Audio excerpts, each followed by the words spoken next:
I'm Linda Hirsch, and this is EdCast, a program created and produced by educators for everyone interested in education. Educators know that students often learn best by doing, especially when they can apply what they're learning to situations and experiences that are meaningful to them.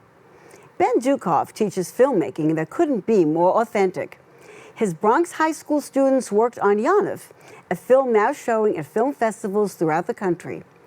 Today, we'll speak with Mr. Dukoff, along with the film's director and two students, to find out why filmmaking is such a powerful educational tool.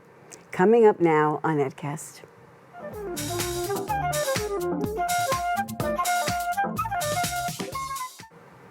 Joining me today is Amnon Karmi, an award-winning director, producer, and editor with a decade of experience in animation and film production. Yaniv is Amnon's feature film debut. Ben Dukoff is a nationally recognized playwright, producer, and actor. He teaches filmmaking at Hero High School in the Bronx. Angel Ramirez is a Hero High School alum who studied filmmaking at the school. He is now a filmmaking major at CCNY. Johnny Rodriguez Jr. is a current student at the high school, enrolled in the filmmaking program. Thank you so much for joining us today on EdCast. We are very excited to talk about the film that you've all made at Hero High, and I'm going to start with your teacher, Ben Dukoff. And first of all, can you tell us what the initials stand for Hero High, just so we know? Yeah, of course. So HERO stands for Health, Education, and Research Occupations. Okay, great. Thank you so much. So tell us a little bit about the filmmaking program at the school. How did it get started? What is it exactly? All right, so Hero Films is really an umbrella for three different avenues of learning. We have a filmmaking course that students can take at the school during the day. We have an after-school program for students who are new to it to get acclimated into filmmaking, and we have a paid after-school, weekend, and summer internship programs where students actually get to work on professional sets. And they can pick any of those options? They can. Normally, students start by joining the after-school club. The course is new this year, so a lot of students ended up in the course without knowing that they were going to take it. And that happens in high school, of course. And then the internship program is for mainly upperclassmen who have honed their skills a little bit and are ready to work in a more professional environment. How did this all get started at the school? So Amnon and I have been best friends since 4th grade. We met at recess, and we've been making films ever since. Basically, I always wanted to bring filmmaking into the school. We had an opportunity to kind of join forces here. Our principal was incredibly supportive. She helped us get the equipment necessary, get the space necessary, and we just kind of came in and started teaching students film. They loved it, and it just kind of snowballed from there. Why did you want to teach students about filmmaking in particular? Filmmaking is the ultimate educational tool. It's project-based, it's experiential.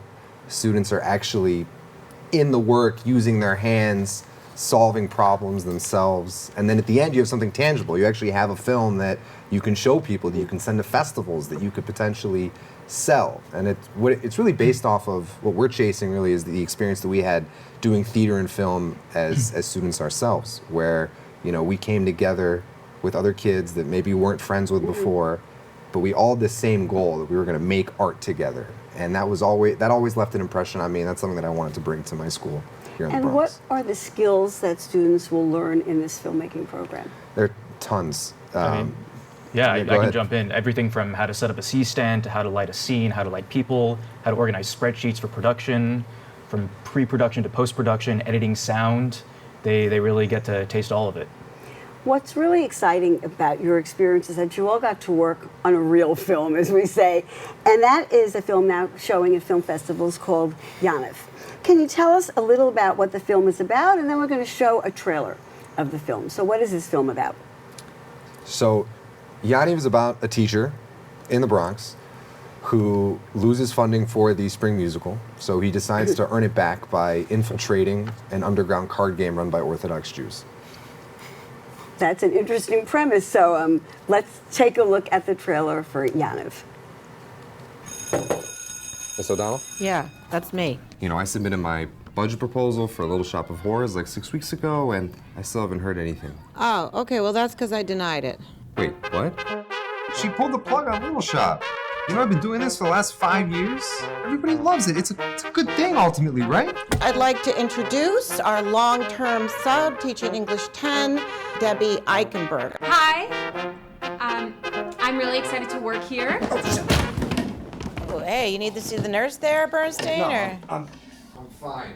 When your mother and your aunt were kids and I needed money, I just head down to Rego Park. What were you doing, Sadie, selling wigs? No, I was playing Yaniv, just like we're playing today. You gambled on Yaniv? Yaniv is the blackjack of the Jewish people. It's not far where I used to go. Hey, do you know anything about the Yaniv games that are here? Are they here? Hey! What are you doing? Oh, who are you? Look, I'm trying to find a Yaniv game. Would you happen to know anything about that? Now that's the answer I was looking for. So 10% of whatever we win, I can keep. I just need 10,000. Then I can do the show. And you're gonna play with me. Of course. We just need to dress you up like you're from so that no one thinks we're together. So if one of us loses, the other can still win. Exactly. Automatic extra life.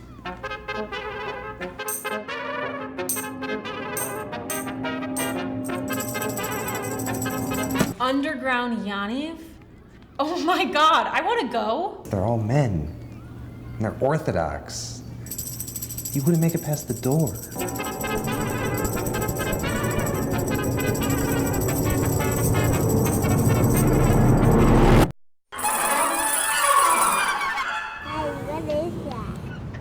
It's a Orthodox man eating a taco. How were students able to get involved in this film? In other words, what made the production company open to working with students? I'm gonna take that. Yeah, sure. So it's under the umbrella of Roof Dragon Entertainment, which is my production company. And essentially, after all the work that we did with the students at Hero High School, both Ben and I working with them, educating them, we were able to open it up in a union production. We did all the paperwork, also in collaboration with the Department of Education, to allow them to continue their experiential learning opportunities where they were getting paid as well, and both be behind and in front of the camera. And those that were in front of the camera are now union eligible, which is a pretty exciting perk if they ever want to pursue acting in that regard. Which they should. And they should. How long did it take to make the film, and where did you shoot? So, production itself was about a month, 20 shooting days. We filmed half of it in Detroit at a production studio. And then the second half we were in New York. We filmed our school scenes at 2 different schools in Brooklyn. We also shot some scenes in Queens and some other parts of Brooklyn as well. Now, what did students do specifically on this film? Well, apart from being actors, which is obviously a full-time job, those who were behind the camera were in charge of assisting art department, assisting camera department. They took on responsibilities such as helping with lens changes and helping design the sets themselves. So it was really just a way to jump right in. They are responsible for the brilliant production that you see and that gorgeous end result. Something that was extremely useful was the students that worked with the art department at the school. When we entered the school that we shot in, it was the middle of July, and the school was, it basically closed up shop for the year. It looked more like a storage facility than a school. So what we needed to do was make the place look like a school. So the students immediately got to work making fake student council posters, fake events, fake homework assignments, fake, eat school lunch posters, things like that. They really made it look like a school, and the whole team was so grateful for that. We didn't even know where to begin. So they really learned about set design. Yes. And art direction. And absolutely. what all that looks like. That's wonderful. Now, I want to ask both of you over here, what surprised you about working with high school students on a film? Well, I wouldn't say I'm surprised, but we got so much extraordinary praise for their work ethic and their professionalism. They really went above and beyond. I mean, we see it in the program back at the school as well, but on an actual union set, they were pulling their weight and then some. So it was nice to it was very validating to hear it from other people who are also seasoned veterans, crew members, and cast members saying that same thing as well. As a teacher, there are some things that I just get used to in the classroom that I expected on set but didn't happen. Okay, like what? Showing up on time. Yeah. Attendance at our school, I mean, Johnny, you can speak. What time did you show up at school today? Honestly, today? Yeah. I showed up at like 10 something. Right, but when I tell you to show up to set at 8 a.m., what time are you there? 8 a.m.? Yeah, 7:50. We have to turn school into a production every day. Exactly. Now, on the other end, we also couldn't get students to leave. You know, we had to send them home by nightfall. But, you know, there were some moments, especially with this guy, where, you know, I'd walk up onto the roof, we're about to shoot a night scene, and it's like 2 a.m., and he's there. And I'm like, oh my God, you are a minor. You cannot be here. We got to get you in a cab right now. I was making sure to hide in certain spots so he couldn't see me. So I was like, yeah. Because it was a rooftop scene, and I was like, this is dope. I'm going to be on the roof. And I wanted to see everything, how everything works. And I wasn't by myself, too. I was with my best friend, Majesty. So it even felt even more like exciting to be like, oh crap, what's going to happen? This really is testament to what we always say in education, that when students are really engaged and interested in something that they're doing, that they are really, they're going to show up and they're going to invest their time and their efforts into it. So that's really wonderful. So let me just ask one last question to Amnon before I turn over to the students. Maybe both Ben and you can answer this. What kind of filmmaking opportunities exist for young people right now, in the city especially?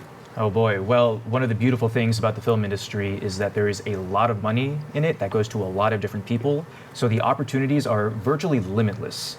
Any type of job that you want to do, it doesn't have to be creative. It can be as physical as just working on sound, like Johnny's an expert at. It can be camera work, as Angel has excelled at. It can be everything from the creative design of the set to the logistics of budgeting and location scouting and whatnot. There's something for everyone, and it's an incredible thing for any community, especially at a high school level when kids are becoming adults and they're ready to prove themselves to really show that they've got it.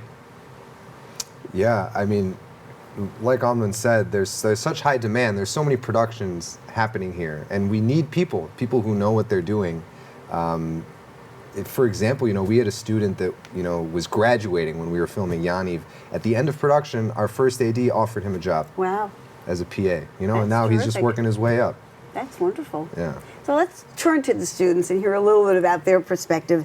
Angel, I'm going to start with you. You are an alum of the school, correct? Yeah, yes, Now your correct. city, as I said. What made you want to get involved with Hero Films?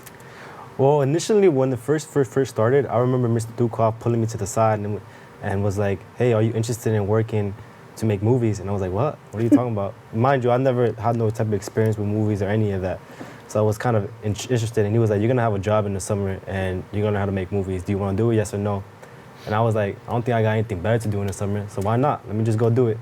So that's how I got introduced to it. And then before the summer, there was the program where they were teaching us the stepping stones of how to actually make a movie, what is a movie, how to look at movies. And that was from Amnon. He literally made slideshows and presentation. Made it so easy to understand what movies are. And then from there, once we finished from March to like June, when we finished school, then we started working on the movie set, and then I just fell in love. You just really got into it. That's wonderful. Now, you got actually a part in the film. How did that come about? Well, Mr. Dukov kind of surprised me with it. He was like, hey, you're going to be in the movie. And I'm like, what? What are you talking about? And he was like, yeah, read your scene. I want you to learn it. And I was like, oh, okay. I just took it. Like, I was like, why not? Well, let's take a look at your film debut. We have some clips of you, so we'll take a look. I'll be honest, I wish I had better news, but it doesn't seem like we're gonna be able to do Little Shop this year. What? That's some bull. I'm so sorry, we just don't have the money. I gotta figure out what we're gonna do. Come on! This is supposed to be my lunch break too. You think I'm getting paid extra for this? You know what a Circ 6 is? It's in your teaching contract. It's an extra clause that sticks to you with all this extra work for free. And if you say no, well then you have an attitude problem. That's public education. You don't care. Martinez, why aren't you in your seat, bro? Mister, there's some Jews outside.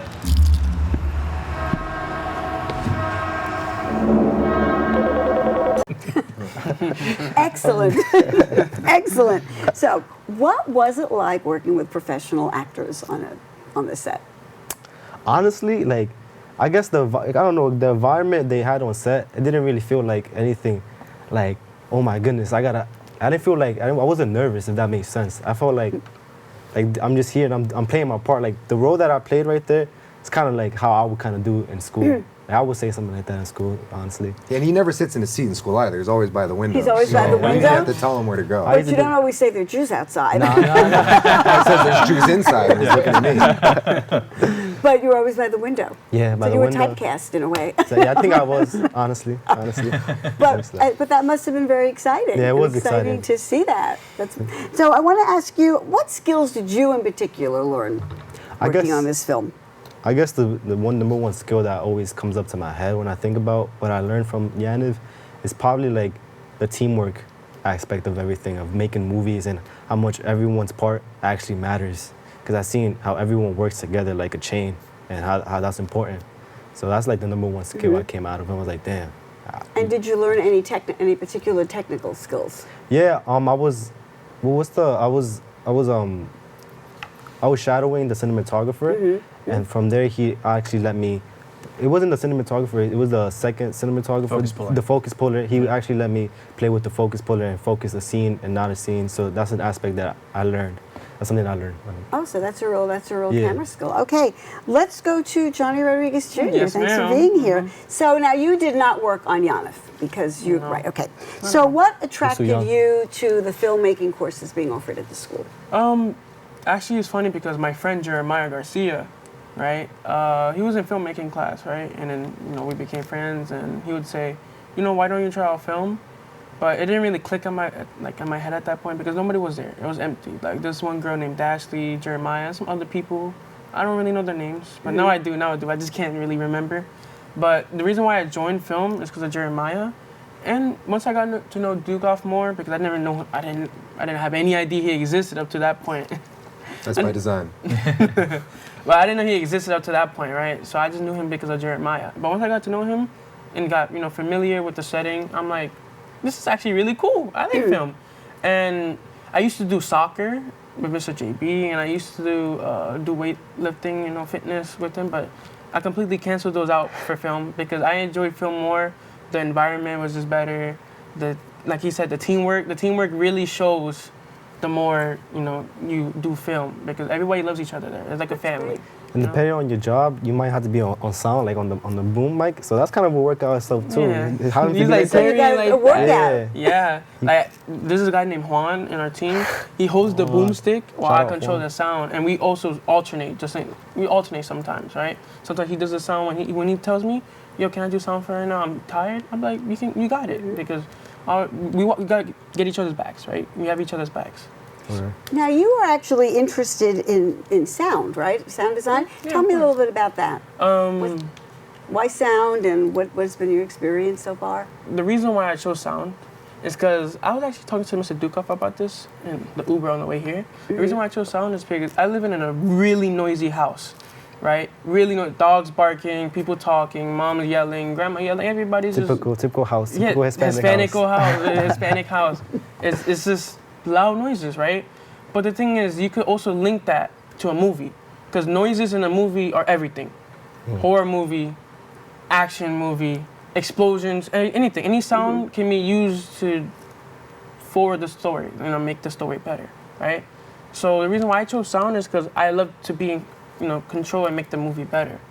Like, I love controlling like how loud something sounds, how if it's too low. I just love helping people out, right? Just love helping people out. So that's the reason why I chose sound, and also because he recommended it. That's why. Okay. Do you when you go, first let me ask both of you, prior to doing this work in the school, were you interested in movies altogether? Did you watch movies? Did you go to the movies? Was it an interest of yours, not to make them, but just to watch them? Were you a film person? Honestly, not really. Not really. Like, I would just watch movies here and there. Like if my sisters were watching something, I would just pop in and be like, what is this? But I was never like, I gotta watch this movie or I'm not gonna be able to live with myself. Nah, I was just like, no, not really. And what about you? I always wanted to be an actor. I always wanted to be an actor because I love, being on film and seeing, what I've done. But now that I've really been in an area where I can really show my talents, I don't think being an actor is the best for me. I think being in the background is better for me. So I always wanted to be, a part of a film, but my idea of it has changed. I don't want to be an actor no more. I want to be in the background, either doing camera, either, doing what they're doing right now, just controlling the cameras and everything like that. But when I found out sound was, it for me, I was like, this is a job I enjoy, because who wants to do a job they don't enjoy? Right? Sound is really important to a movie. Yeah, of I mean, it sets a mood, it sets a theme. It's not the footsteps, people going down a hallway are important in a film. So, but anyway, so how do you plan on pursuing filmmaking in the future? What are you thinking about? Honestly, I was thinking about going to a trade school after, after high school. Not directly after high school. I want to give myself a year time to understand what I really want, because you can't rush life, If you try to rush, you're gonna do things wrong, right? So I want to see what pathway I want to take first. But the pathway I'm doing right now, I want to do trade school. I'm going to, want to do trade school. I either want to do HVAC. You know what that is? No, actually, I don't. HVAC is where you work with air conditioners, ventilation, stuff like that. Or I either want to be a plumber. Right? I want to be a plumber because on the way to the Uber, like Mr. Dukas, we asked me one of these questions. I said I like doing jobs to help people. Right? I love seeing somebody, say thank you for this. And I like jobs that put people smile on their face or helps them, live an easier life. One of the things that we always talk about when students get to learn something and actually work on it, experiential learning, you learn about filmmaking by actually doing it. And in education, we always say that is a wonderful way of learning something, that's how we all learn best. So I want to ask the teachers over here, what kinds of transferable skills do you think your students took from being on the film to not, to outside of the film? There are tons. Okay, let's talk about some of them. The biggest one that sticks out in my mind is collaboration. Obviously Johnny's telling me that he's, going to pursue trade school, doing HVAC. That's totally fine. I'm excited for him, whether he does film on the side or not, because the collaboration that is necessary on a film set is going to translate into any industry. We need to be able to work together, problem solve together. Not just with our friends, but with people that we just have to work with for whatever reason. I think that the pandemic and coming out of the pandemic in educational environments has made that difficult. People are so used to working on their own, doing an assignment individually, problem solving on their own. It's very isolating. We need to come back to working together. So filmmaking automatically does that. And, Go ahead. And then on a more granular level, as far as application to trade school jobs, it's electrical work. It is heavy lifting. It's understanding physics in a lot of ways, whether it's optics or the physics of cameras or the physics of weight management in terms of levers and whatnot. So that totally applies to any type of physical job that you would want to do. Again, if you want to do creative, non-creative, it doesn't matter. There's an application everywhere, anywhere. So, now that you don't have Yaniv to work on, what kinds of films are students working on? Oh, that's an interesting question. You can answer, please. I can answer. Okay, the film we're working on right now is actually very funny. It's called Wet Slop. It's a film that you've created or that you've written? Yeah, but I love the idea. The idea is amazing. And it's called Wet Slop. And basically the idea of Wet Slop is where, how the lunch food either is a hit or miss. It's either trash or it's either good. But sadly, this movie shows us the miss, where the Wet Slop is just disgusting. It's just, it's rubbish, basically. It's disgusting. It's like this weird, it's either dry slop or wet slop. They're both the same thing. It's disgusting, right? What about the other students? Do they, what kinds of films do they work on? That's a great idea, by the way. What else do they work on? So we're making shorts, documentaries. During, the summers, we leave for more long-form projects, something like Yaniv, a feature film, if we can get it. During the year, we're focusing on, public service announcements, commercials, documentaries, narrative shorts that are, student-written, student-produced, student-edited. And when we work on a project, because of the all-encompassing nature of film, everybody is working on this project. So even, we have our core group of people in the program, but whenever we're doing a film, there's a lot of excitement, there's a lot of buzz in the air. So, we'll just get students coming in off the street, out of the hallway, so to speak. And we just put them right to work. We just give them an assignment, like, go get going. So do students actually write some of their own films as well that later get put into Absolutely. production? This film that Johnny just mentioned, I certainly helped with the writing of it, but it was an original concept by a student of mine in my filmmaking from the class. internship, right? Yeah. So that's another skill. That's another literacy skill. I mean, the writing and the actual You know, Yeah. and that's really an important skill in filmmaking. I mean, you really have to write what you want people to say. I mean, it has to be just what you want. There's the short, the one that Nazia and Dominique, shout out to y'all, they wrote Hide and Seek. They wrote a short film. It was thriller. Yeah, it was a horror movie. It was a horror. A horror movie. I get confused with the thriller and horror, but it was a horror movie. They wrote, they shortlisted, and I think they wrote and they shortlisted everything, and which is a pretty big task. While they were both in high school doing their college application and doing college classwork. The killer's right there. Yeah, Yeah, I got to play a role. You got to play a role. Oh yeah. Yeah. So it was cool. It was cool. So that's really an amazing opportunity. I mean, that's wonderful. Now, we are running out of time, so I want to ask you quickly, what's currently happening with Yaniv and the release of the film?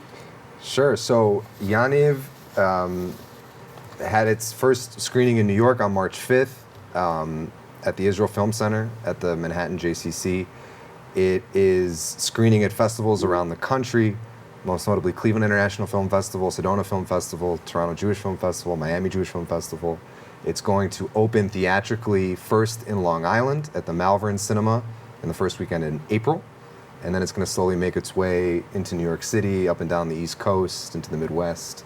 Yeah, and I will say that for considering the scale of our indie production, the fact that we can get a theatrical release is it's like I'm still pinching myself. It's pretty unheard of. So we're really proud of ourselves and what the students have done to essentially defy reality. I mean, it's wild. Well, I am so pleased. We're out of time. I'm so pleased that EdCast was able to meet with all of you and look at your film and talk about what it's like for students to have this real life learning experience where what you're learning about is immediately applicable. Before we even finish, I just want to say thank you. I just wanted to say thanks to Mr. Dukoff and Amnon and God, last but not least, and for giving me the opportunity and just being able to fall in love with that and seeing the work and then the aftermath of the releases and all that is. I could add on to that. Honestly, he's not wrong. These people are amazing, teachers. They activate a lot of potential. People like me, I didn't expect to be here in this position. I thought to be, one of those high school students would just do their work and leave, play video games. I don't do that anymore. That's wonderful. I stay. You go home, you watch film. That's what a tribute to both of you, and I'm sure you're both very excited. There's nothing more that teachers want to hear. So we are out of time. I thank you all for joining me today. That's it for this edition of EdCast. Thanks for watching. We'll see you next time.